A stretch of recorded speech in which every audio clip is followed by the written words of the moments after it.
當你呼出最後一啖氣嘅時候，你會喺邊度？你嘅靈魂將進入永生，你準備好未？從你出胎，造就你嘅救贖主耶和華如此說：我耶和華是創造萬物的，是獨自鋪張諸天、鋪開大地的。誰與我同在呢？因我看你為寶，我愛你。唯有我塗抹你的過犯，我也不紀念你的罪惡。疲極的人都當仰望我，就必得救，因為我是神，再沒有別神。唔理你係邊個或做過乜嘢，上帝都愛你。你可能唔相信佢嘅存在，但呢個並唔能夠改變上帝係真實嘅，佢對你嘅愛係真實嘅，而且佢渴望你喺天堂同佢共度永恆。聖經教導我哋，主係寬容你哋，不願有一人沉淪，乃願人人都悔改。佢要萬人得救，明白真道。但乜嘢係真理呢？我哋生活喺一個充滿不確定性、謊言、虛假宗教嘅時代。但耶穌話：我對你哋所講嘅話就係靈，就係生命。你哋若常常遵守我嘅道，你哋必曉得真理，真理必叫你哋得以自由。事實上，冇耶穌基督，我哋所有人都會迷失。無論我哋嘅生活幾咁成功，或者我哋嘅宗教信仰幾咁投入，如果耶穌基督唔係我個人嘅救主，如果佢唔係你個人嘅救主，我哋就會去世滅亡，與神隔絕。內心真誠咁問自己：如果我而家就去世啦，我會往邊度去？天堂抑或地獄？如果你唔能夠100%確定天堂會係你嘅屋企，咁仲有希望嘅，因為上帝喺約翰一書第5章第13節中安慰我哋：我將呢啲話寫俾你哋信奉神兒子之名嘅人，要叫你哋知道自己有永生。當你離開呢個世界嘅時候，你可以毫無疑問咁知道你會上天堂。呢個就係點解主讓你有機會觀看呢部福音影片。佢想同你分享佢嘅愛，佢想向你展示永恆救恩嘅方法。我哋首先必須了解嘅係我哋有罪嘅敗壞。聖經喺羅馬書第3章第23節話：因為世人都犯咗罪，虧缺咗神嘅榮耀。同其他人相比，我哋可能認為自己相當出色，但冇人係完美嘅。就好似經上所記，冇義人，連一個都冇，並且聖經將眾人都圈喺罪裏。無論我哋幾咁努力，我哋都冇達到上帝嘅完美同聖潔。我係一個罪人，你亦都係一個罪人。聖經喺約翰一書第3章第4節中講：凡犯罪嘅就係違背咗律法，讓我哋彼此誠實。我哋都做過壞事，我哋都違反咗上帝嘅律法。無論係講大話、唔誠實、偷嘢、作弊、妄稱主嘅名，有淫亂嘅思想或不服從我哋嘅父母，謹據己例。因為我哋嘅罪，因為我哋違反咗上帝嘅律法，所以會有一個後果。呢個係一個嚴重嘅懲罰，就好似罪犯必須為佢嘅罪行付出代價一樣。一個罪人亦必須為一個罪付出代價。其次，我哋必須接受我哋分離後果嘅真相。聖經話：因為罪嘅工價乃是死。羅馬書第5章第12節教導我哋，死亡係由罪而來嘅。死亡已經臨到所有人，因為所有人都犯咗罪。喺冇耶穌基督嘅情況下，死就係喺地獄中度過永恆。呢個係一個發人心省嘅消息，但上帝嘅話語係明確嘅。膽怯嘅、不信嘅、可憎嘅、殺人嘅、淫亂嘅、行邪術嘅、拜偶像嘅，同一切講大話嘅，佢哋嘅結局就喺燒住硫磺嘅火湖裏。或許你喺度諗，一個充滿愛嘅上帝點能做到呢一點呢？事實上佢唔想咁樣做，但佢必須咁樣做。地獄係上帝最初為撒旦同罪惡天使創造嘅可怕、痛苦同折磨嘅地方，一個可以讓罪惡永遠遠離佢嘅視線嘅地方。上帝從來冇為你我創造地獄，佢為我哋創造咗天堂。佢喺約翰福音第14章第2節中講：喺我父嘅家裏有好多住處，若係冇，我就早已經話咗俾你哋聽。我去原嚟係為你哋預備嘅地方去。但係任何罪都唔能夠被允許進入天堂，因為上帝係聖潔而完美嘅。我哋自己嘅罪使到我哋與佢隔絕，我哋自己嘅罪將我哋送入地獄。我相信上帝喺佢嘅愛中寫下啟示錄第21章第8節，讓我哋停低落嚟睇，如果我哋死喺罪中會發生乜嘢？上帝唔希望任何人落地獄，呢個就係點解佢願意差遣佢嘅仔耶穌。耶穌為你而來，佢來係因為佢愛你。第三，我哋需要認識我哋救主嘅十字架。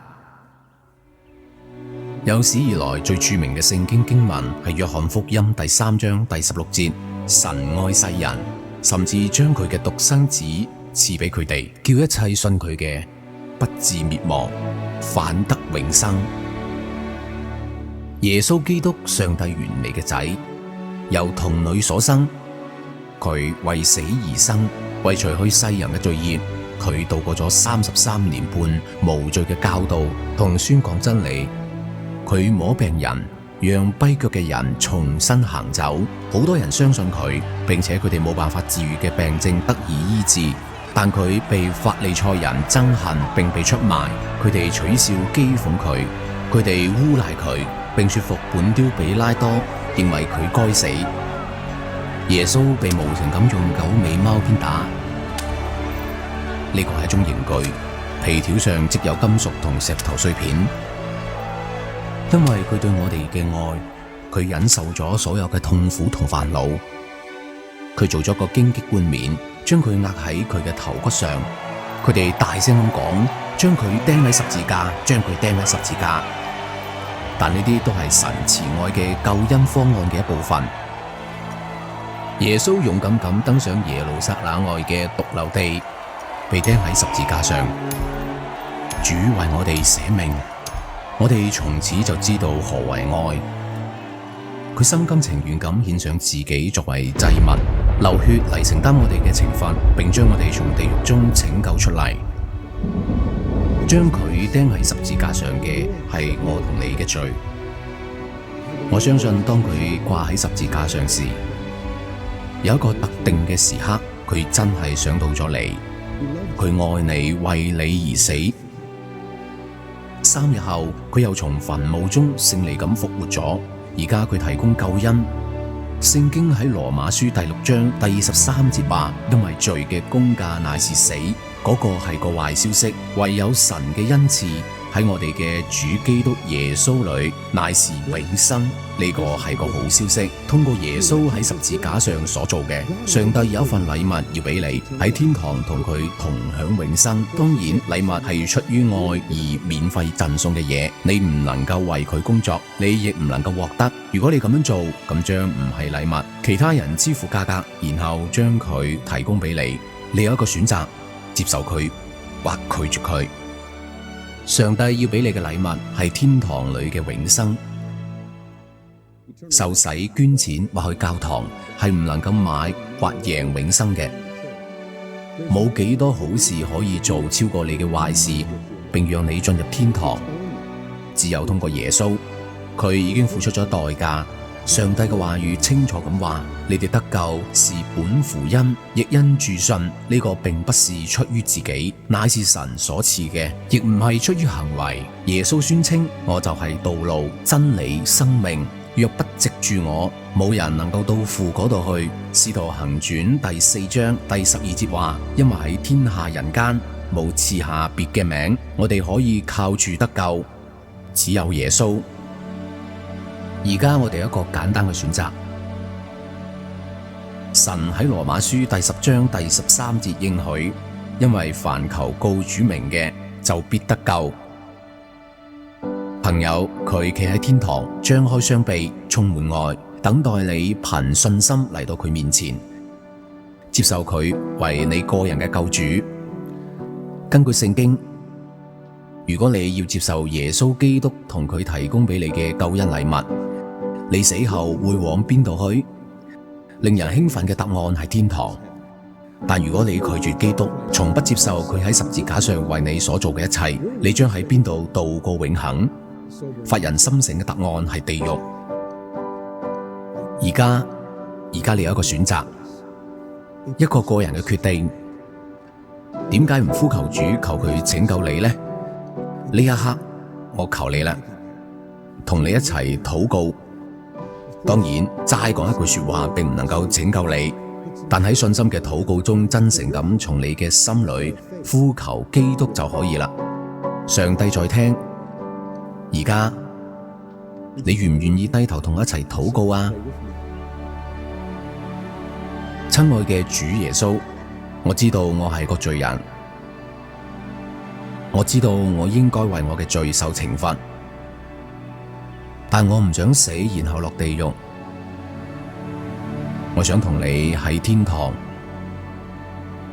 我相信你為我死喺十字架上並復活，請饒恕我嘅罪，進入我嘅心，拯救我。我好開心接受你嘅永生禮物。我只相信你係我嘅救主。上帝，感謝你嘅愛同拯救我。奉耶穌嘅名，阿門。朋友，你啱啱相信咗耶穌基督係你個人嘅救主，係咪？讚美上帝！聖經清楚咁教導話，你永遠唔會失去你嘅救恩，因為凡求告主名嘅，就必得救。唔係可能或也許，而係必得救。上帝俾咗你永生嘅承諾。對於基督徒嚟講，死亡而家只係從今生到來世嘅過渡。耶穌向所有信奉佢嘅人作出保證，我又賜俾佢哋永生，佢哋永不滅亡，邊個亦唔能夠從我手入邊將佢哋奪去。你嘅靈魂喺耶穌基督全能嘅手中係安全嘅。如果你今日禱告並相信佢，我哋好樂意聽到你嘅聲音，並同我哋聯繫，以便我哋同你一齊歡喜。我哋會好開心為你禱告，並幫助你解決你作為基督徒可能遇到嘅任何問題。上帝祝福你，並盡可能同更多人分享呢個關於永恆救恩同希望嘅美妙信息。